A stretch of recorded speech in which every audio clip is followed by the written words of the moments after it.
Right. Good morning. Well done for being here at this time in the morning. So, let's talk about this stuff. So a couple of years ago, I received a package, and my wife said, "What are you doing? Aren't you going to open it?" "No, I'm going to photograph it." What? Beautiful. Absolutely brilliant. Do you know, honestly, at this point, I cannot remember what was inside it. I feel in some ways, like a child. If you give a child a package, they're much more interested in the packaging than what's inside. You know? I'm just interested in this cutoff here, agile. So what is it? And people use this word. And so there's a lot of definitions around. There's a lot of organizations that think they're doing something to do with it.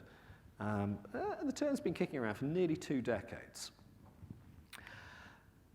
But curiously enough, the best place to look is the dictionary. So the concise OED offers us the first insight which tells you that something's not working out well for a lot of companies. Agile is an adjective. Why does that matter? Well, it's not something you can do. Apparently, a lot of organizations are doing agile.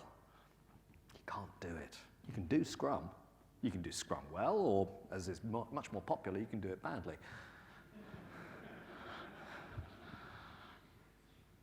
But the point here is it's not a noun. It's not a thing. It's a property of a thing. It's an observation that you can make upon something. You can look at something and go, that is more agile or less agile. That team are more agile than they were 6 months ago. That team is more agile than that team. Okay? You can also apply it to other things. This code base is more agile. Is it able to move quickly and easily? Can you change it? So in other words, it's a property of architectures, it's a property of tooling, it's a property of people, organizations, and so on. So, you know, this is really what we're after, quickly and easily.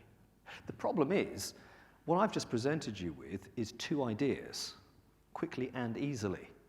Now, many people think 2 ideas is way, way too much to hold in their head. So this is how we end up with organizations doing agile. They kind of go, oh, it's about speed, isn't it? It's about moving quickly. And for those of you who were kind of observant this morning, may have noticed that just out there on the signage,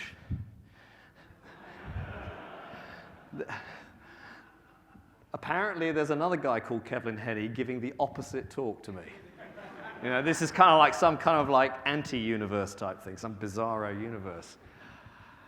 Because, you know, hey, it's 2019 and, you know, we can't use complex characters outside the ASCII range. So, yeah, it's one of those things that, you know what, next time I'm going to do a talk with an emoji in the title. Let's see what happens then. Anyway, a little bit of PowerPoint magic, fixed it. So here's the point, and this is an observation that goes back centuries. This is not this is the work of, what we're dealing with here is the work of information, the work of structuring information.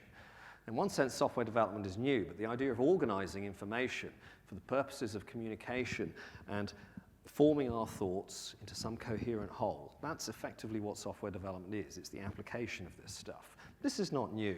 And we can see in this letter from Blaise Pascal, I've made this longer than usual because I have not had time to make it shorter.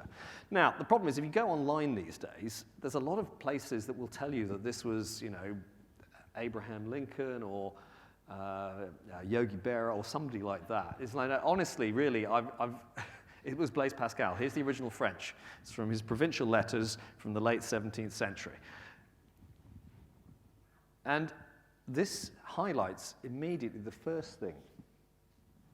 There's one word here that's really important: time. Time is something that human beings have a really crap relationship with. We are really bad at it. And this is the source of many problems. We have many people saying, oh, we don't have time for this. Don't you? I think you have all the time in the world. The issue is not whether or not you have the time, it's whether or not you're able to organize it. And I'm not talking about using books that you find in airports about effectively managing your time and stuff like that. That's not what I'm talking about at all. I'm just talking about the human condition, that we are very poor at understanding how time passes, how we spend time, how we will spend time, how we have spent time. We're not well optimized for this. It's pretty classic. You may recognize this from your own work, your own professional life. Maybe somebody has made this observation to you. There's never enough time to do something right, but there's always enough time to do it over. Now, what I love about this is that this has been variously attributed to a number of people, and people have kind of said, oh, yeah, this is a recent observation. I am a big fan of history, mostly because I like watching people make mistakes again and again. You know, it's those who do not learn history are doomed to repeat it. Those who do learn history are doomed to watch it being repeated. And I'm quite interested in software history in particular. I just want to point out this is 1968. This is Melvin Conway. 1968, this quote goes back a long way. 1968, you know, in 1968 they thought, wow, software development is so old. We've been doing it for years. Here we are in 2019. How are we doing? Have we learned anything? No. So, we are poor at managing time. We have mantras that screw the world up. You know, when Facebook isn't busy destroying democracy, they're busy not testing their code. I know this because I know some people who work inside Facebook. Oh, we don't do unit tests the way because we're too special. No, you're not. You really aren't. Oh, we do a bit of A/B testing. Yeah, on 700,000 people to see if their emotions can be manipulated. You know, that's a matter of documentation. This is actually not a Facebook mantra originally. This is an old engineering adage, and it dates back to the 1950s or 1960s. And although there can be cases where this makes sense in an experimental context, the problem is, in a highly interconnected world, the things that you break are other people and other software, which is not so smart. So we have this obsession with speed. It's quite unhealthy. It's in our language. It's in the management cultures. And the problem is we don't always call it speed. It kind of gets distracting. We often call it velocity. And you get people tracking their sprint velocity and stuff like that. And yeah, somewhere in my past I have a physics degree, and this confusion between speed and velocity still upsets me. Okay? I think if people were paying attention to velocity, that would be a fine thing. But mostly people are focused on speed, and they're just giving it a longer name. Because you see, velocity is a vector quantity. It has direction. Speed is merely a magnitude. And direction matters. It turns out that being highly productive at the wrong thing is not really that clever. And a lot of organizations are optimizing for this. They measure themselves to death in the wrong direction. They are rewarding the wrong behaviors. And you end up sometimes, depending on how you organize your sprints, you end up with an inflated economy. If you're using story points, you can end up with story point inflation, because the story point becomes the unit of currency and is subject to all the laws of economics. And it turns out you can print money. Okay, we can just these days we call it quantitative easing. You can print money. You can basically recalibrate your progress. And you can also do things like you can game it. For example, well, if we exclude the testing from this sprint, then our velocity goes up. Little things like that, yeah? Yeah, there's too much laughter and nervous laughter in the audience. It's like you've lived the story. So there's this thing here that the magnitude, heading in the wrong direction at speed is not the right thing. And I've experienced this one firsthand. Every now and then, I've got clients in Germany, and when I go to Germany, occasionally it's a case of, I'll need a car, and I'll need to drive along the Autobahn, and that's fantastic. You know, I'm sitting there going like, yeah, no speed limit, look at me. And then normally something shoots past at about 200. I never see what it is. It's normally black. It's possibly a Mercedes, maybe a BMW, but it's shooting past at great speed. And you're sitting there, it's speed. You're sitting there enjoying the speed. And I've had a number of occasions in the past where I've not used Google Maps, and I've discovered that I have been heading at great speed in the wrong direction. Kevlin, you need to be going north, not east. It turns out, had I been walking, I would have made better progress. So perhaps sprint is the wrong term. Perhaps we need to recalibrate our language to stroll or walk. You know, just take a more leisurely approach to development. So we have this problem of we've conflated two ideas. So in this sense, it's the displacement of S. In the physical world, we talk about speed as being the displacement of distance, separation.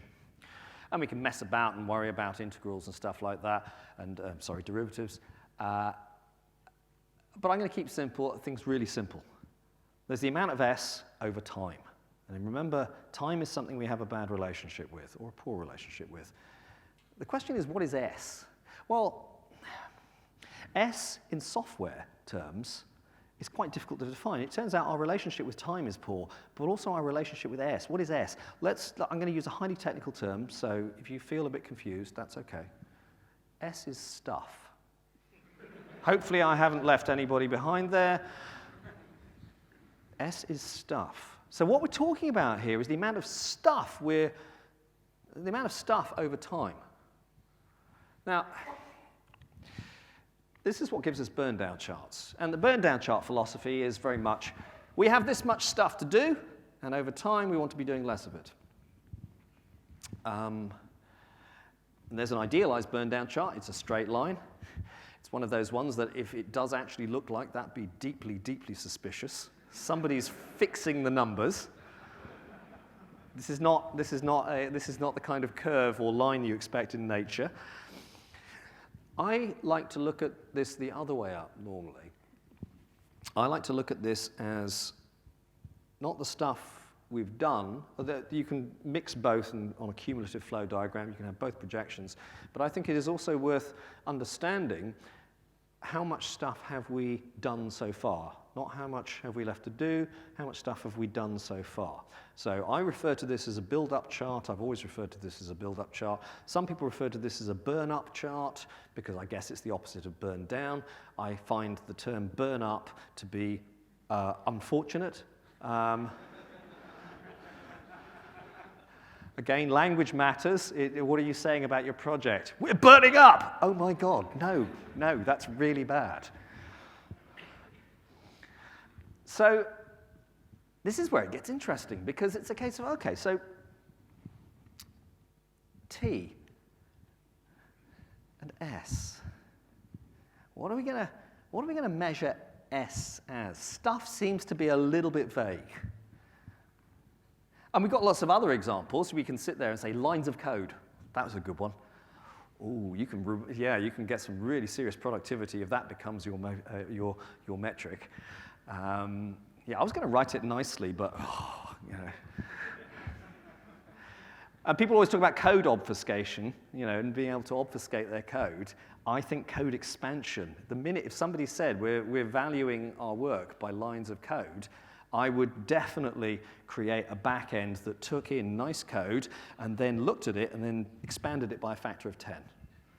Yeah, it's a case of like, oh, I see that you're adding 10 to this variable. Tell you what, let us add 1 to it. And then let us also add 1 to it. And then we shall add 1 again. And then we shall, you can do that. There's lots of different ways of doing this. A few extra blank lines, lots of helpful comment lines. The following statement adds 1. Stuff like, helpful stuff, yeah? So clearly that's not the stuff we want to reward. But I also used a term just then, which might help you. People, oh, I know, let's use the term value. Value is a nice word. It makes business people feel kind of warm and fuzzy, and it kind of like, yeah, it's great. Because the problem is value is not actually much better than stuff, although it sounds slightly more technical. So what do we mean by value? Something of value. Well, I don't know. To whom? To what? Okay, so at this point we say, okay, no, let's narrow this one down. Business value. Okay. Now, the problem here is that it's not entirely clear what we mean by business value either. Sometimes we present the phrase business value as if that is an answer. It's not an answer yet. What is of value to a business? Is it revenue? Is business value measured in euros? And sometimes people say, well, yeah, that's a good metric for a company. Okay. Euros when? Euros per week, euros per hour, euros per year, euros in 10 years' time. Euros. In other words, we still haven't answered the question. Even if you say it's money, even if you choose something so simple and obvious and kickable as money, it's not obvious what we mean by business value, because people value different things over different amounts of time. It turns out for many businesses, the goal is not actually strictly revenue. Business is a rather interesting game where the goal of the game is to keep playing the game. That is different from most other games which have a finite, well-defined ending and outcome. The goal of playing the game of business, and it is a game, let's be honest, the goal of playing business is to keep on playing it. It is not to finish. It is to the active goal is to not finish, which is an inversion of what we normally expect. So therefore, time, damn it, again. But even so, we say business value. And people try to prioritize. So people talk about this prioritization by business value. That's a great phrase. You'll find it in a lot of agile literature. I have no idea how to prioritize by business value. I've only been doing agile about 20 years. I have no idea how to do this. However, I did mention I had a degree in physics, because it turns out you cannot prioritize by business value. It is impossible. You can try and tell me that it's possible, but it's not. How do I know? Because you need a time machine. Because the only way you can know the value of something to the business is by going into the future. Because if somebody says this is worth this much to the business, do they know that, or do they merely believe it? Where is the evidence that that is the correct value?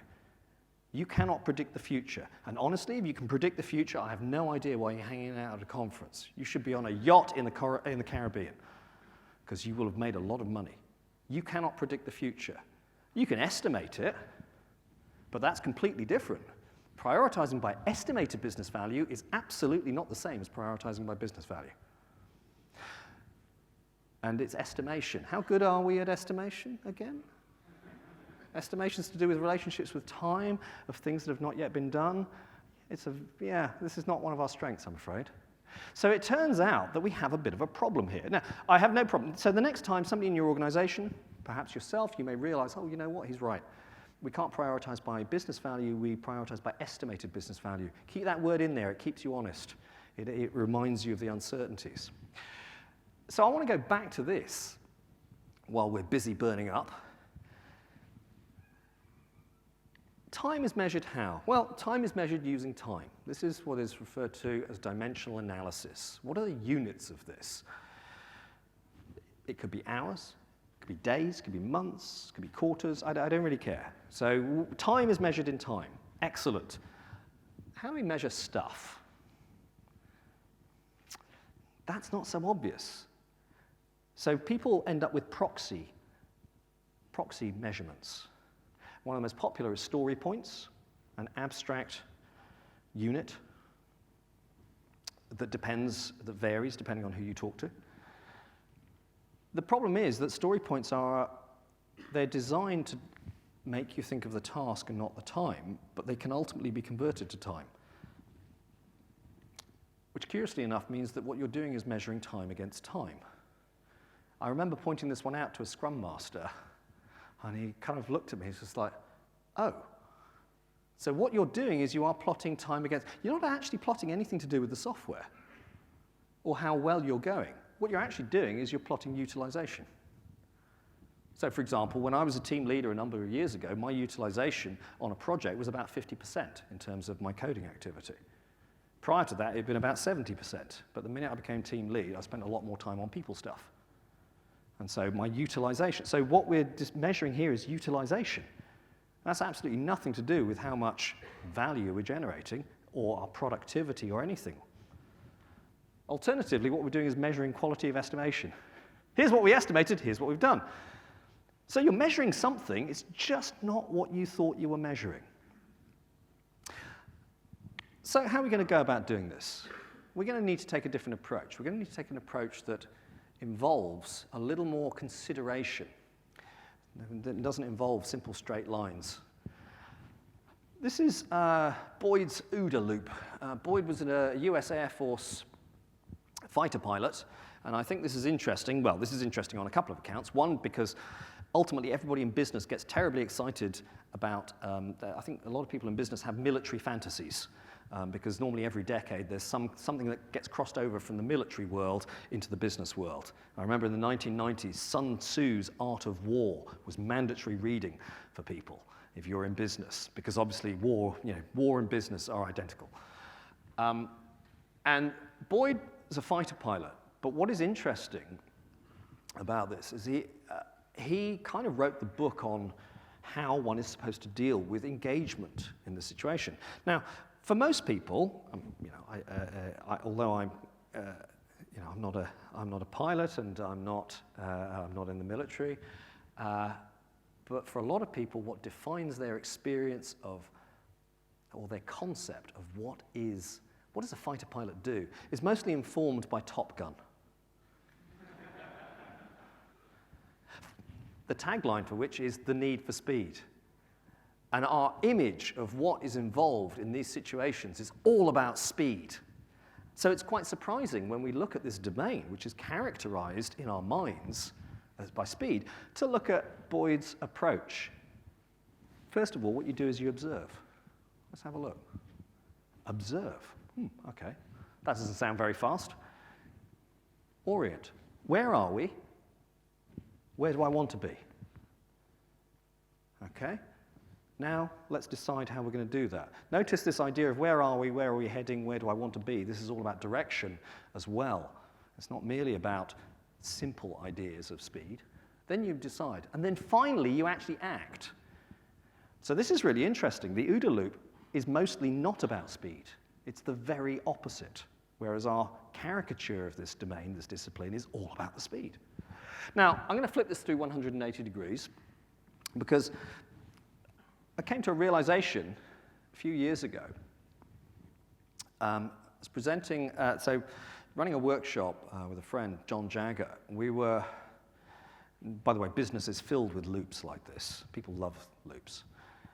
And we were kind of debating. John introduced me to the OODA loop, and he'd read John Boyd's biography. But I wanted to put in a different loop. And so we were trying to debate which one we should put in. And then it was when we kind of looked at it, it's just like, wait a minute, these are actually the same loop. They just start in different places and have slightly different labels. This is a more familiar one, the Deming-Shewhart cycle. Plan, do, study, act. Starts in a slightly different place. The meaning of the word act is slightly different in this context, but nonetheless, they align quite nicely. And here what we're doing is we're saying, okay, here's what we're going to do. Plan. We establish a hypothesis, then we do it, and then we observe, then we look at it. Let's study it. Let's see how it's gone. Yeah, this is exactly like an experimental write-up. Here's the experiment we're going to conduct. This is how we conducted the experiment, and now we're going to study it, reflect on it. How's it going? Are these the expected results? What's weird? What's strange? And then suggestions for future work. Let's act on this. Let's make things different, and so on. So what is interesting, PDSA, for some people, is also known as plan, do, check, act. But I prefer the word study. The study is the original formulation, but for me, study is far better because study sounds slow. Whereas check is kind of quick, okay? Except in some restaurants, if you're American and you ask for the check, it can take ages. They apparently don't want your money. But check is a quick activity. And this is an interesting thing because, you know, my kids are going through exams at the moment, and there's a point there with the boys was we don't tell them just to, go and check things. It's like, no, go and study. Study sounds slower and takes longer, much to their disappointment. But this is the whole point. You're supposed to slow down here. That's what makes this whole thing work. And yet, for many people who are doing Scrum, they kind of ignore the bottom half of this diagram. They do plan, they plan, do, plan, do, plan, do, but they never kind of like, and now we stop and take stock. Let's have a look at what's happened, what's likely to happen, where do we want to be? What is velocity in this case? Velocity, in terms of direction, is, are we building the right thing? Are we building it in the right way? As opposed to, oh, damn, we are going so fast, but look at the technical debt. Yeah? That's probably not the thing. Yeah, we're heading in the wrong direction if we're doing that. So, is this news? Some people say, oh, you know what? Because the way we were originally taught in some software engineering class was, you know, you've got to plan everything up front. You can't plan and then do and then plan again and then do and then... No. People put a lot of blame on the term software engineering. 1968, the Software Engineering Conference in Garmisch, Germany, a landmark conference in terms of its focus and indeed its, what it produced. Many people refer to this document. Very few people ever read it. So I had the opportunity to read it a couple of years ago. It turns out it's not what people think. This is one of the statements in the proceedings of the conference. Design process is an iterative one. In fact, this very statement is made a lot. So I just want to rethink. That's 1968. How are we doing? Apparently, this is the big revelation of the 21st century. Any minute now, we'll be landing on the moon. So this is old news. We see this actually, honestly, in all creative activities. One of my favorite authors, Neil Gaiman. You have to finish things. That's what you learn from. You learn by finishing things.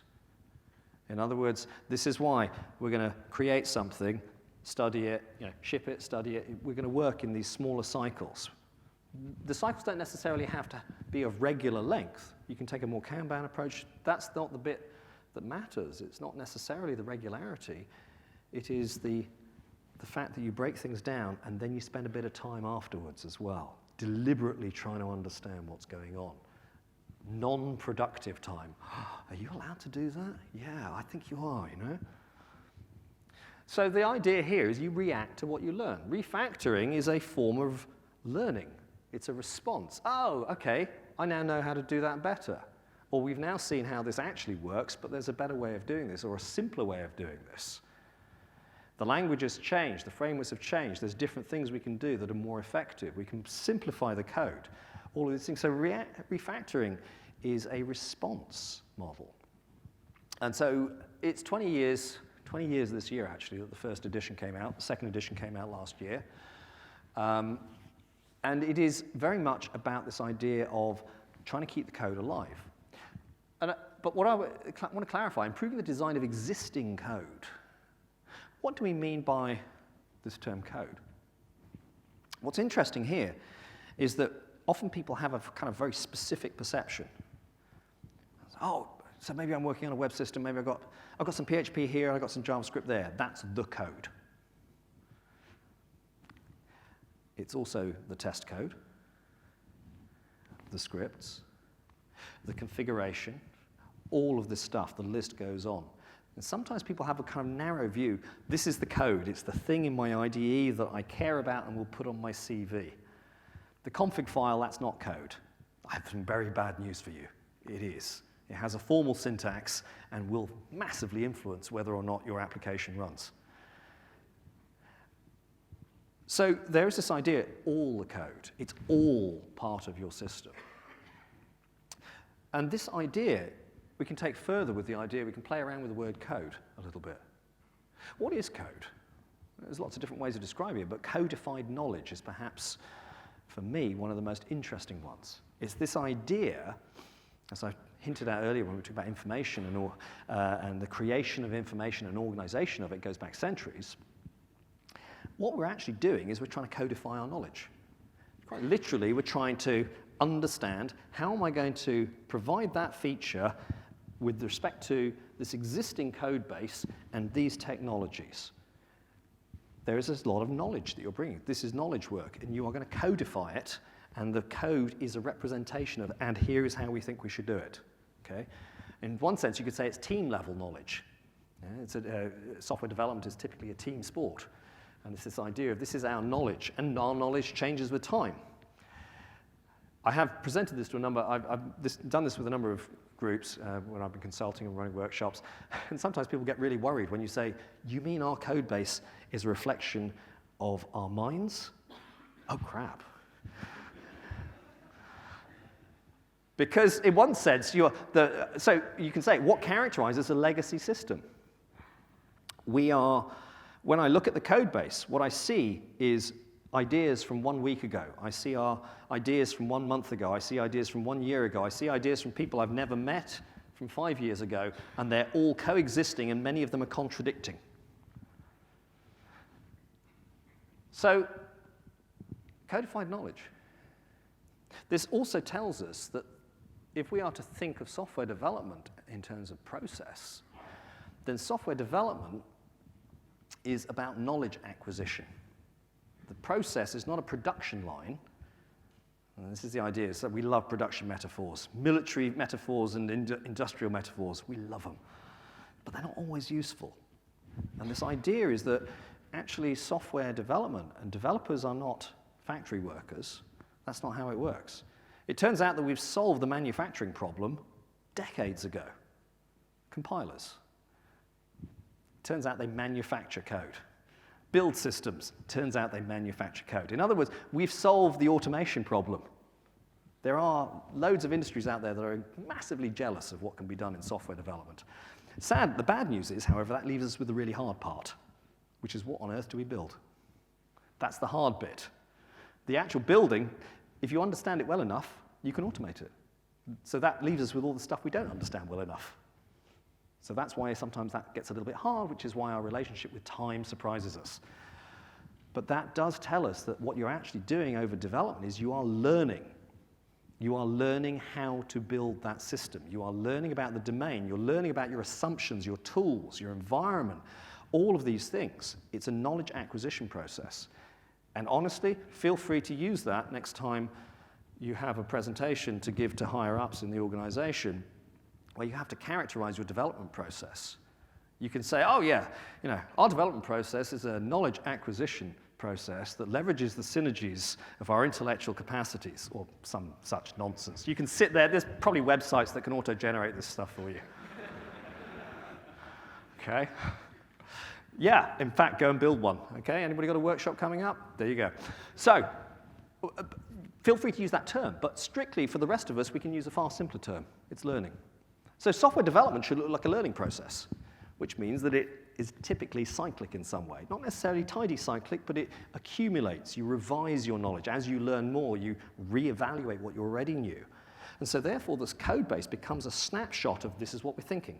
This is what we've learned. This is how we're thinking now. The version control system does allow you, guess what? Time travel. How cool is that? Yeah? So next time you're stuck at a party and somebody comes up to you, so, what do you do? Yeah, software development, it's just like, yeah, okay, that's not exciting. You say, I'm a time traveler in cyberspace.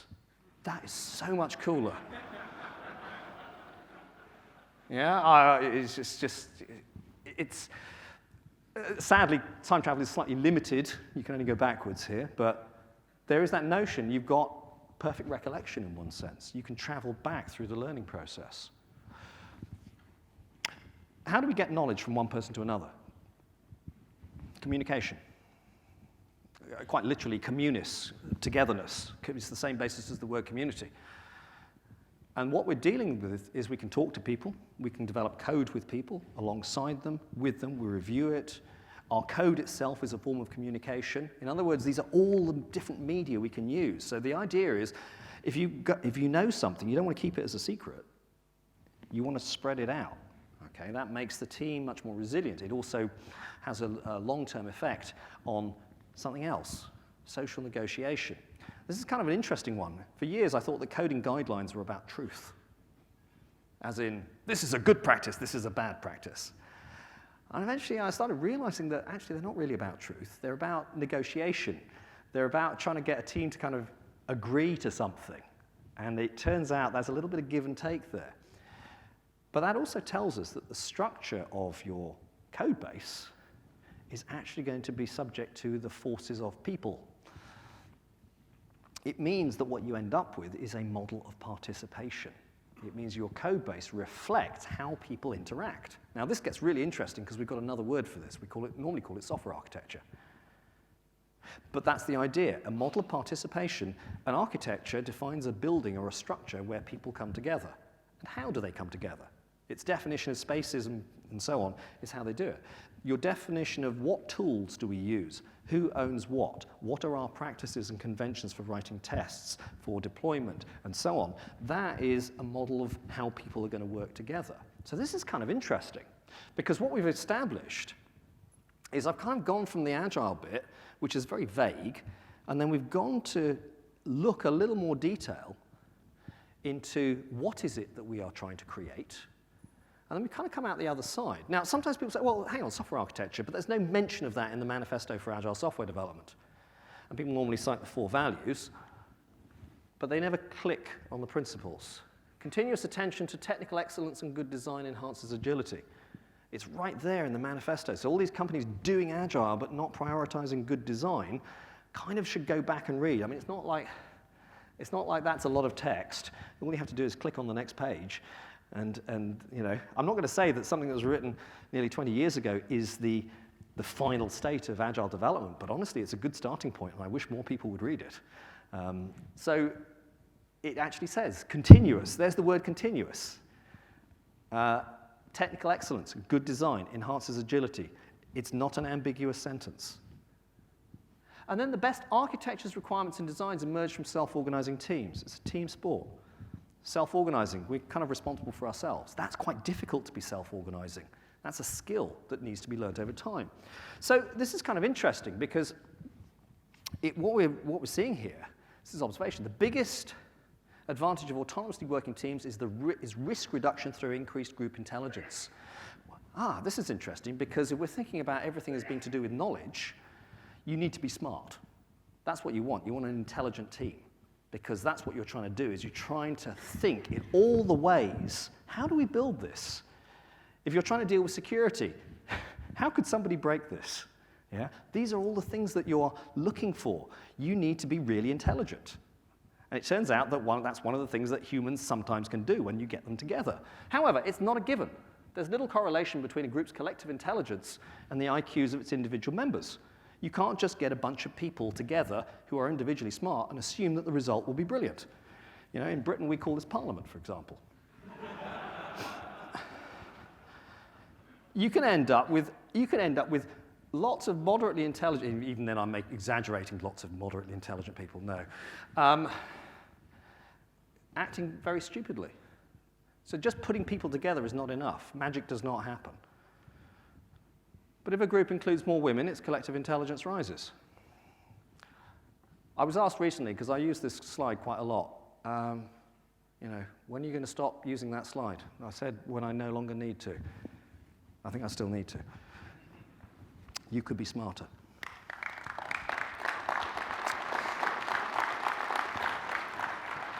Of course, there are a few of you who sit there going like, yeah, I knew that. Why are all these guys so surprised? But there's a thing here, because why does that work? That wasn't the original result they were looking for. Why does that work? We can broaden this out and not deal with just an aspect of gender. People from diverse backgrounds might actually alter the behavior of a group's social majority in ways that lead to improved and more accurate group thinking. Diverse teams are more likely to constantly re-examine facts and remain objective. Put another way, if you're all the same, you all think the same, then you're not thinking differently. So therefore, if this is an exercise in group intelligence, we're not doing much to increase it, we're actually reducing it. Yeah? So there is this idea of you don't want to think, you want to be really smart collectively, you need to be much, much broader. And this I've noticed in a number of companies, and also when they've changed. We recruit computer science graduates from these particular universities. They all come out with the same demographic. They're all the kind of same age and background. Or maybe how about not assuming that it's only computer science people, or even just people from numerous disciplines like engineering, or the sciences, you can get some really interesting alternative perspectives if you recruit somebody whose background is political science. If you recruit somebody, I worked with somebody a few years ago, and honestly, their insights were fascinating, because I'm sitting there going like, oh, this is all about mathematical truths, and this is what the code is about, and it's all about verifiability and all kinds of crap. And he's the guy kind of like, I think this code reflects the social structure of the people that developed it. Wow. And honestly, his insights have lasted a lot longer than my transient insights at that time. Somebody who does linguistics, they're going to give you a different view. Somebody who does history, so there's this whole point. It turns out that if you've got all of this, you have a much smarter team. The danger is that we have a really bad habit, because guess what, we're human, we tend to recruit in our own image. But the idea of the game, if the purpose of the game is to be smart, you need to think a little differently, and it turns out other people help you think differently. So, this point made by James Surowiecki in Wisdom of Crowds, 2003, he's talking about collective intelligence. And this very idea of how do we make a group smart? The 4 conditions that characterize wise crowds: diversity of opinion, independence, decentralization, and aggregation. You can't all have the same view, but you also need to be able to think independently, which is quite difficult because socially we quite like to converge. Decentralized, you need to draw from different sources of knowledge. And all that's great, but unless you can put it together again, it's not much use. Aggregation. How do we aggregate? Well, maybe we hang out, we talk, we have stand-ups, we have a software architecture. Your software architecture is your aggregation. That's one of your classic examples. Now, the problem is when you start talking about people and teams, people hit on the other obsession very quickly. Size. Oh, we need more people. Very common term these days in the agile space, scale. Safe, scalable agile framework. Less, large-scale Scrum. You can make up your own. Do it at tonight's event. Have a few drinks and make up an agile methodology with the word scale in it. Yeah? And then publish it tomorrow. Yeah? And see if you've got it, and then run a certification scheme next week. Yeah? The problem here, what I find absolutely fascinating, is the word scale is an interesting one. Which is the better watercraft? The point here is that that's a stupid question, because we don't know what I'm going to do with this. Am I going fishing, or am I trying to transport goods? But there's another thing here when we talk about the word scale, and this is an assumption. It's a hidden assumption. When people say scale, when somebody says we need to scale this, just ask one question. Up or down? There's normally either a silence or oh, because people make the assumption that it's up. I've discovered that in the domain of CrossFit, my older son used to do CrossFit, there is the terminology of scaling is used, but it means scale down. It means to scale down an exercise, perhaps because you've sustained an injury, but you still want to do the repetitions of the exercise, so you scale it down. So scale on its own in CrossFit means down, not up. Now, this idea is that size, it turns out, size matters. And this kind of gets, it turns out that a really good way to slow down a team, is to not recognize this. So, and again, from manufacturing, we often think of economies of scale. But it turns out that that's not the way that software works. In other words, it should cost me less to produce per car 1,000 cars than 100 cars. The marginal cost goes down. But that's not how information stuff works. That's not how knowledge stuff works. Software development has diseconomies of scale. And this is kind of interesting because it starts meaning that when you start putting people together, you get some really interesting effects. So this is from about 4 years ago. Facebook iOS app has over 18,000 Objective-C classes. And in a single week, 429 people contribute, over 400 people contributing to it. Now, there's part of me that goes, oh my God, what on earth are those classes doing? 18,000 classes. It's just like, you're presenting with pictures of cats and breakfast. And people say, yeah, but wait a minute, don't Facebook run all those analytics that destroy democracy and stuff like that? Oh, no, that's all at the back end. That's highly optimized at the back end. And occasionally people ask me, how many of those were code-generated? Doesn't matter. That doesn't make it better. In some ways, that actually makes it worse. There's a really interesting question here. How on earth do you do this? I actually ran this as an estimation exercise once, and somebody did come up with 18,000, but they came up with 18,000 lines. Now, one way of looking at it is like that's too much, but I think that's not the right way to look at it. I want to look at it the other way. I want you to imagine that you've got 400 people. Now, try and create something small. Yeah, that's going to be hard. That's going to be really hard. And what you're going to end up doing is you're going to end up creating, honestly, if collectively as a group, we in this auditorium decided to do Hello World, I think we could make the most enterprisey, amazing Hello World ever. I think it would provide people with jobs for decades. But that's the thing. We've got to turn the question around. Wait a minute, we've got so many people. How on earth do we produce something that's the right size? It's almost impossible because of human communication. And that's the interesting thing. When we start talking about human communication, then we start realizing that it becomes kind of an interesting question. This is from a paper. Oh, I've already referred to it. People love drawing bubbles in the 1960s. This is Melvin Conway again. How do committees invent? People often refer to Conway's law, but they often don't read the paper. It's only 4 pages long, but it's embarrassing. You read it and go, oh my God, we knew this in 1968? Yeah. The basic thesis is that organizations which design systems are constrained to produce designs which are copies of the communication structures of these organizations. That doesn't mean they're copies of the organizational structure. They are copies of the communication structures, how people actually communicate. And that involves geography, it involves personal relationships. It, interestingly enough, tells you why in certain organizations, the people who've been at the organization longest have the best communication structures, because they know everyone. Yeah? Whereas sometimes teams can be young and formed and they've got the right energy, but they don't have the right connections. So there's this idea here. He also gave us something. We found a criterion for structuring of design organization. A design effort should be organized according to the need for communication. Often we don't think of it like that. We think of getting a team together based on availability or individual skills at that point in time.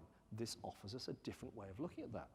Now, of course, we've got to be very careful with this whole Conway's law thing, and I want to give you a reasonable metaphor for how this kind of works, and that will give us our final insight on agility.